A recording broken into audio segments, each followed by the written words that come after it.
अस्सलाम वालेकुम। No plastics के प्लेटफॉर्म से आपको खुशामदीद कहते हैं। मैं सऊद ज़फ़र। आपको इंट्रो पहले हम दे चुके हैं। मकसद क्या है इस प्रोग्राम को आपके सामने लाने का, आज हम इसको एक्सप्लेन करने के लिए ये हमने बैठक लगाई है और हमारे साथ मौजूद हैं, जहां से ये आइडिया जनरेट हुआ और जहां से ये आइडिया हमने कंसीव किया। इमरान रहमान हमारे साथ हैं, उनसे गुफ्तगू करते हैं और आपके सामने इसका मकसद बयान करते हैं कि नो प्लास्टिक्स का ये प्लेटफॉर्म हम क्यों आपके सामने लेकर आए हैं। जी अस्सलाम वालेकुम इमरान, कैसे हैं आप? जी, वालेकुम अस्सलाम। जी, बिल्कुल बेहतरीन, अल्हम्दुलिल्लाह, अल्लाह का शुक्र है। इस पैंडेमिक के बावजूद भी हम प्रिकॉशंस तो ले रहे हैं, लेकिन बिल्कुल, बहरहाल अल्लाह का शुक्र है कि अब तक हम और हमारे जितने आस-पास के लोग हैं, वो महफूज़ हैं। और हम शुक्र, शुक्र। दुआ करते हैं कि आप भी वहाँ पे कनाडा में खैरियत से हों। बिल्कुल, बिल्कुल। बस सबके लिए दुआएँ हैं कि सभी खैरियत से रहें। अल्लाह पाक सबको अपने हिफ्ज़-ओ अमान में रखे। बहरहाल आज ज़रा हम पहला प्रोग्राम लोगों को पेश करते हैं, बताते हैं अपने व्यूअर्स को कि ये मकसद क्या है नो प्लास्टिक्स का ये प्लेटफ़ॉर्म शुरू करने का, ये इस प्रोग्राम को शुरू करने का। ज़रा एक्सप्लेन करें, हमने क्या गुफ्तगू की थी, क्या आइडिया कंसीव किया था और किस तरह से ये हम इसको अब अमली जामा पहना रहे हैं और लोगों के सामने क्या चीज लेकर आ रहे हैं। नया और एक्साइटिंग तो हमने बता दिया कि प्रोजेक्ट ला रहे हैं, ये है क्या जरा आज हम एक्सप्लेन करते हैं। जी इमरान बताइए। जी, जी, जी। साउथ बहुत अरसे से आपको पता है मैं तकरीबन इस इंडस्ट्री से प्लास्टिक प्रिंटिंग एंड पैकेजिंग से तकरीबन कोई 2 दहाइयों से इन्वॉल्व हूँ और मैं मेरा प्रोफ़ेशनल करियर ही आप समझें कि प्लास्टिक से शुरू हुआ। और आज तक हम प्लास्टिक्स में इन्वॉल्व हैं। एक ज़माने में हम ये हमारी जो प्लास्टिक एसोसिएशन थी वो ये कहती थी don't say no to plastics, no plastics. Uh, बहुत सारे लोग और एक मैंने प्रोग्राम भी किया था, शायद आपके तवज्जो से ही किया था अर्थ-डे पे, जिसमें मैंने समझाने की कोशिश की थी कि प्लास्टिक जो है वो कोई ऐसी चीज़ नहीं है कि जिसको हम बिल्कुल देखते ही बोलेंगे जी हम इसे रिजेक्ट करते हैं और प्लास्टिक को इस अपनी ज़िंदगी से निकाल सकते हैं। मेरा ये अपने ज़ाती ख़्याल है कि प्लास्टिक को जिस तरीके से पाकिस्तान में परसीव किया गया है वो ठीक दुरुस्त नहीं है। अ, और आइडिया यही था कि हम एक ऐसा प्लेटफ़ॉर्म ना सिर्फ़ पॉलीमर्स या प्लास्टिक्स से रिलेटेड इंट्रोड्यूस करें या उसको लॉन्च करें, बल्कि हम लोगों को मुतारिफ़ करवाएँ कि प्लास्टिक क्या है और उसके फ़वाइद और उसके नुकसानात क्या हैं। प्लास्टिक हमारी ज़िंदगी के अंदर किस तरीके से एक अहम किरदार अदा करता है। प्लास्टिक्स जो है वो किस तरीके से कन्वर्ट होता है into different products. For example हम बात करते हैं कि हमने पॉलीमर लिया, पॉलीमर को हमने एक्सट्रूज़न के सेगमेंट से गुज़ारा और एक्सट्रूज़न के बाद हमने मुख्तलिफ़ चीज़ें उससे बनाई। अ, चीज़ें बनाने के बाद उनका इस्तेमाल हुआ और इस्तेमाल होने के बाद आज के दौर में जो सबसे बड़ा इशू है, वो है रिसाइक्लिंग का।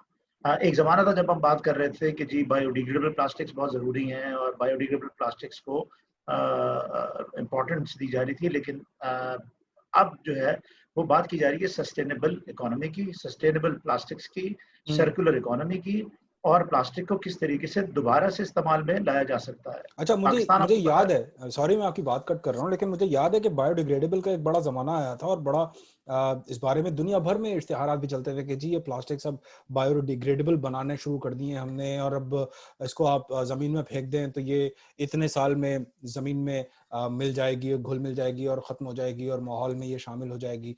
तो ये अब क्या वो कॉन्सेप्ट चेंज हो गया है? अब क्या मसला है, क्या मामला है? बताइए।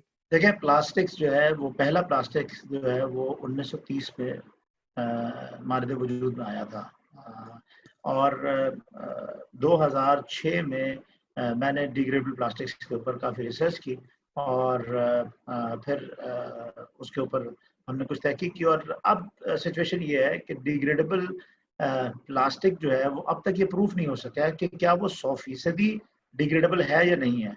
सही। मुख्तलिफ लोग मुख्तलिफ तजर्बात कर रहे हैं इस पे और एक ऐसी भी प्रोडक्ट अब ईजाद हुई है जिसे डिज़ोल्वेबल प्लास्टिक्स कहते हैं। यानी अच्छा। वो पानी में घुल जाता है, आप उसे पी भी सकते हैं, खा सकते हैं और ये मैंने अपनी आँखों से एक कॉन्फ्रेंस थी ऑस्ट्रिया में, हुँ, हुँ। उसमें देखा था। तो अब ज़बरदस्त। Still there is a research going on, लेकिन इसको इम्प्लीमेंट करने के लिए आपकी जो टेक्नोलॉजी है उसको चेंज करना पड़ेगा। पाकिस्तान में आपको पता है कि हालात और वाक़यात इस किस्म के हैं कि जो इन्वेस्टमेंट्स ऑलरेडी हो चुकी हैं उनको किस तरीके से वो मशीन्स के हवाले से, रॉ मटेरियल्स के हवाले से चेंज करेंगे। तो बहरहाल ये एक ऐसा सब्जेक्ट है जो कि ऑनगोइंग सब्जेक्ट है और मे बी फ्यूचर में आप और मैं मिल के इस पर कोई प्रोग्राम कर सकते हैं, या हम किसी एक्सपर्ट को, इंटरनेशनल एक्सपर्ट को भी उस प्रोग्राम का हिस्सा बना सकते हैं, जिसमें हम लोगों को बताएं कि जो डिजॉल्वेबल प्लास्टिक है या ऐसा प्लास्टिक जो कि ईटेबल है वो किस तरह बनता है। रही बात कॉन्सेप्ट की, तो जैसे no plastics is at all, हम कहते हैं कि जी नो प्लास्टिक्स का मतलब ये है कि आपको जानना है प्लास्टिक्स के बारे में और फिर प्लास्टिक्स की एंड ऑफ द लाइन के बारे में। तो इसमें पाकिस्तान के अंदर बहुत ही हाई स्टैंडर्ड की मैन्युफैक्चरिंग कंसर्न अब आ चुकी हैं, जो कि एंड प्रोडक्ट्स बना रही हैं, और German technology, European technology, top of the line equipment के साथ, तमाम सर्टिफिकेशन के साथ, चाहे जिसमें आप सैडेक्स को दे लें, ISO को देख लें, ऑल सेफ्टी स्टैंडर्ड्स को फॉलो करते हुए वो कंपनी ना सिर्फ पाकिस्तान में प्रोड्यूस कर रही हैं बल्कि ग्लोबली भी कुछ इंटरनेशनल मल्टीनेशनल कंपनीज को अब अप्रोच कर रही है। मेरी अपनी जाती राय ये थी साउथ के एक ऐसा प्लेटफॉर्म जो कि ब्रिज करे उन इदारों को जो कि टॉप ऑफ द लाइन तो बना रहे हैं, लेकिन उसके अलावा मैं एक साहब से बात कर रहा था, बल्कि नाम ले लेता हूँ, हमारे बहुत ही मोहतरम सेंट्रल एग्जीक्यूटिव कमेटी के मेंबर भी हैं फ्लेक्सिबल पैकेजिंग एसोसिएशन के, उनका नाम है साद हबीब। वो जिलानी इंडस्ट्रियल कॉर्पोरेशन के CEO हैं, और उन्होंने बड़ी ज़बरदस्त बात ये की कि जैसे टेक्सटाइल में आप अगर वर्ल्ड वाइड जाते हैं और आपको कोई कहता है कि जी if the textiles from Pakistan this is the highest quality textiles, लेकिन जहाँ पे हम प्लास्टिक प्रिंटिंग पैकेजिंग की बात करते हैं तो वहाँ पे ऐसा नहीं है। टेक्सटाइल के अंदर ये होता है कि लोग कहते हैं कि अगर पाकिस्तान का टेक्सटाइल है तो the company is secondary, first the origin of the country makes it high quality product. तो ऐसे पाकिस्तान में इदारे हैं, कंपनीज लाइक पैकेजेस लिमिटेड या शराट लिमिटेड या रोशन पैकेजेस या साइमा पैकेजिंग या कॉम्पास पाकिस्तान, जो कि जिनके पास state of the art facility है। एक और कंपनी भी है पाक पैकेजेस, वो भी बहुत अच्छा काम कर रही है। बहुत सारे ऐसे इदारे हैं जो कि बहुत हाई क्वालिटी काम कर रहे हैं। हम रोटोग्रेवी सैनिटरी मेकिंग पे बहुत अच्छे प्रोजेक्ट्स कर रहे हैं, मगर द प्रॉब्लम इज, जो मुझे ये जो लैक लगता है वो ये लगता है कि कोई ऐसा प्लेटफॉर्म, कोई ऐसा चैनल, जैसा मैं आपसे पहले जिक्र कर चुका था जब हम इसका आइडिया शेयर कर रहे थे कि हमारे पड़ोसी मुल्क में भी एक ऐसा चैनल मौजूद है, और एक चैनल बहुत पॉपुलर है, जर्मन चैनल, जो कि प्लास्टिक्स के ऊपर बहुत सारे प्रोग्राम्स कर रहा है। तो why not in Pakistan, why not we in Pakistan can make a platform for all these companies who are based in Pakistan or would want to come to Pakistan for their high quality products. दो मकासद मेरी नज़र में, तो दो मकासद हैं। आपने तो जिस तरह से एक्सप्लेन किया कि इंडस्ट्रियल सेक्टर की कंजम्पशन के लिए ऑब्वियसली और उनको कनेक्ट करने के लिए जो गैप मौजूद है, इंफॉर्मेशन गैप है या कनेक्शन का गैप है इंटरनेशनल मार्केट के साथ, जो पाकिस्तानी जो मैन्युफैक्चरर्स हैं इस प्लास्टिक्स एंड पॉलीमर इंडस्ट्री के। लेकिन इसके साथ साथ हम पब्लिक कंजम्पशन की भी चीज़ें सामने लेकर आएंगे और इस प्लेटफॉर्म को बेहतरीन तरीके से यूज़ करते हुए पब्लिक को भी चीज़ें बताएंगे कि प्लास्टिक्स आपकी ज़िंदगी में तो इनका अमल दखल है। रोज़मर्रा की आप ज़िंदगी उठा के देख लें, सुबह से शाम तक आपकी ज़िंदगी में प्लास्टिक्स आपके हाथ में लगती हैं। और अब जो जिस तरह से बायोडिग्रेडेबल ख़त्म होकर अब रिसाइकलिंग पे आ गया, जिस तरह से आपने भी थोड़ा बहुत इसके बारे में एक्सप्लेन किया, तो पब्लिक का क्या फ़ायदा है, पब्लिक को क्या नो हाउ होनी चाहिए, पब्लिक को क्या मालूमात होनी चाहिए। दैट इज़ वाई मेरे ख्याल से ये भी मकसद मैं अपने अवाम को, हमारे व्यूवर्स को बता दूं कि नो प्लास्टिक्स का इस प्लेटफॉर्म को इस्तेमाल करने का हमारा मकसद ये भी है कि पब्लिक कंजम्पशन भी इसके थ्रू हमारी पूरी होगी। सऊद, आपको बड़ी शायद मेरा ख्याल में, क्योंकि आपका बहुत एक्सपीरियंस है ऑलरेडी, चाहे वो डायरेक्शन से रिलेटेड हो, चाहे वो प्रोग्राम होस्टिंग से रिलेटेड हो, या टेक्निकल बैकग्राउंड है, तो और नॉलेज भी मुझे पता है आपकी अल्हम्दुलिल्लाह बहुत अच्छी है। हमारा जो पॉइंट है वो ये है कि देखें, इस वक्त अगर आपको मालूम हो कि 40% of the food is wasted, और पाकिस्तान वो मुल्क है जिसके स्टैटिस्टिक्स के मुताबिक 40% एक शख्स अपनी आमदन का फूड के ऊपर स्पेंड करता है। तो आप सोचें कि 40% is wasted and 40% is spend on food, और उसकी मेन जो वजह है वो पैकेजिंग का ना होना है। सही। मिसाल के तौर पे पाकिस्तान में बहुत कम लोग, आम लोग जो हैं वो ये जानते होंगे कि पैकेजिंग अब इस लेवल पे आ गई है कि आपकी प्रोडक्ट की शेल्फ लाइफ को वो 6 महीने तक बढ़ा सकती है। हम्म, वो प्रोडक्ट जो आपकी वेस्ट हो जाती है, अगर आप उसको प्रॉपर पैक कर लें तो उस प्रोडक्ट की शेल्फ लाइफ बढ़ जाती है। नंबर वन ये कि जो 40% आपका फूड है वो किसी हद तक महफूज हो सकता है। नंबर टू ये कि इसकी डिफरेंट एप्लीकेशन से आपकी जो वेस्ट हो जाती है, जो टोटल लॉस प्रोडक्ट है, वो सेफ हो जाएगी। सही। तीसरी चीज़ ये जो इंटरनेशनल स्टैंडर्ड्स हैं, अगर आपके पास ऐसे इदारे हैं जो कि ऐसी प्रोडक्ट बना रहे हैं और उसको प्रॉपरली पैक कर देते हैं, मिसाल के तौर पे यहाँ पे हम बात कर रहे हैं नैनो टेक्नोलॉजी की। हम्म, नैनो टेक्नोलॉजी अब दुनिया में आ चुकी है और जो प्रोटेक्टिव एंटीऑक्सीडेंट प्रोडक्ट्स हैं, जो हम्म, ऑक्सीजन से बैरियर है, वो बहुत हाई लेवल पे चला गया है।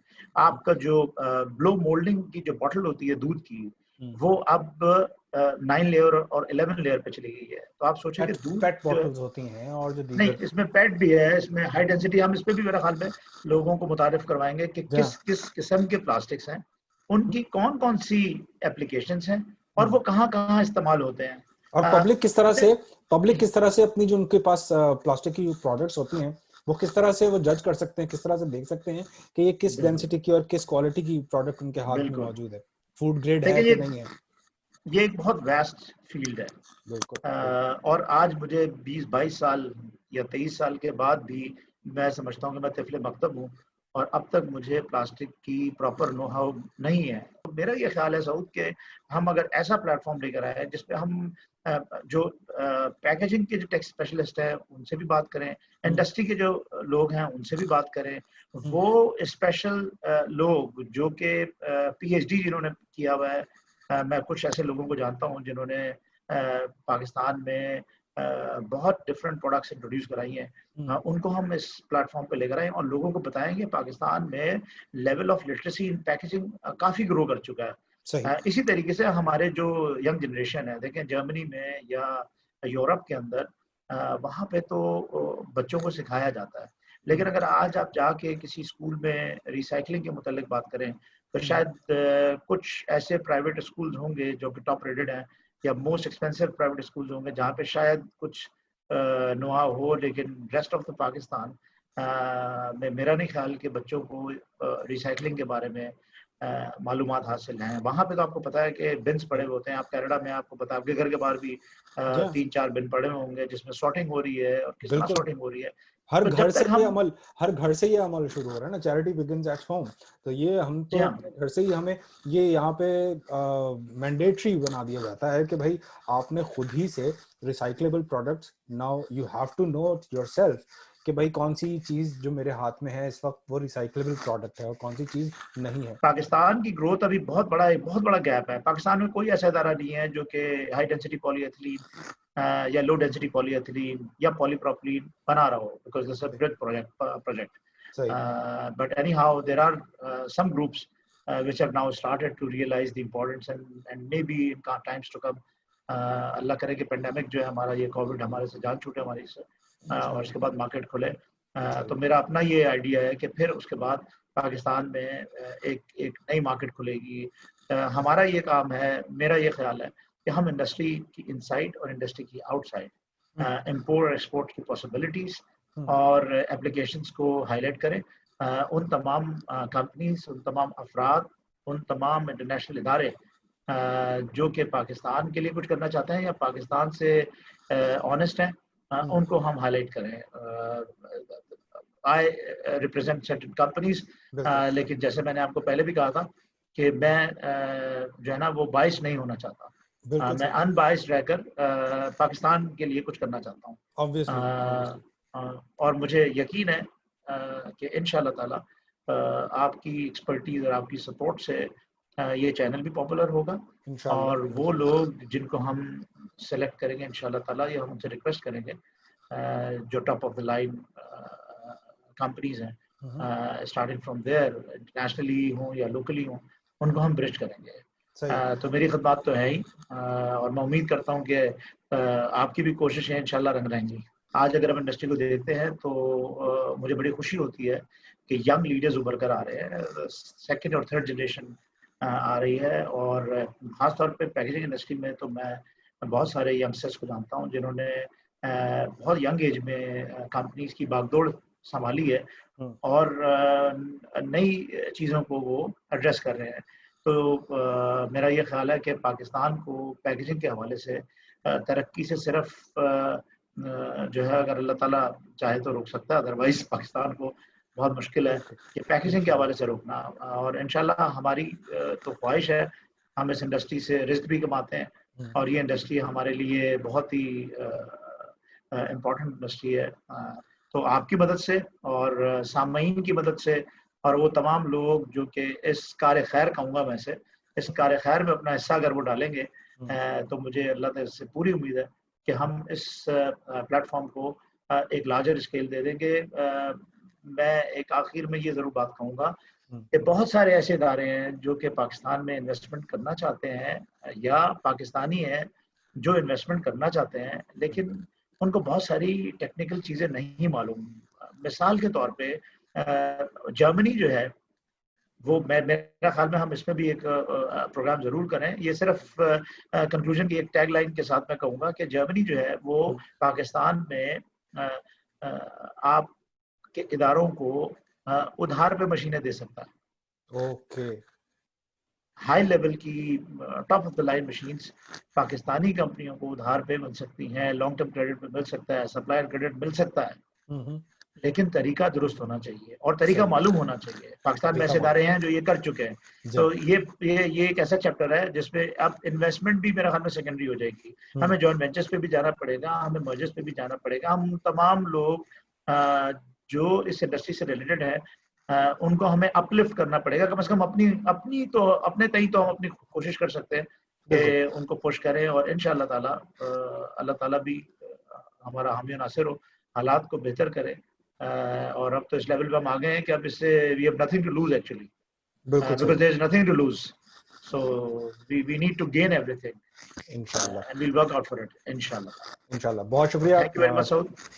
Thank you very much Imran, आप हमारे साथ रहे और अच्छी गुफ्तगू आगे आने वाले प्रोग्राम्स में भी हम आपके सामने नाज़रीन पेश करते रहेंगे। हमारे साथ रहिएगा। आपसे इजाजत चाहेंगे। यूट्यूब पे और फेसबुक पे और ट्विटर पे और सोशल मीडिया दीगर जो प्लेटफॉर्म्स हैं वहाँ पे हमारा आप इस प्रोग्राम का इंतज़ार कीजिएगा। मज़ीद हम अच्छी इंफॉर्मेटिव वीडियोस एंड इंटरव्यूज़ और दीगर इस तरह के जो जिसमें इंफॉर्मेटिव सेशंस ही मैं कहूँगा अब हम आपके सामने लेकर आएंगे नो प्लास्टिक्स के इस प्लेटफॉर्म पे। हमें फॉलो कीजिएगा, हमें सब्सक्राइब जरूर कीजिएगा ताकि आपको नई से नई अपडेट्स मिलती रहें। सऊद जफर को इजाजत दीजिए, आपसे फिर जल्द मुलाकात होगी। अल्लाह ने के बाद।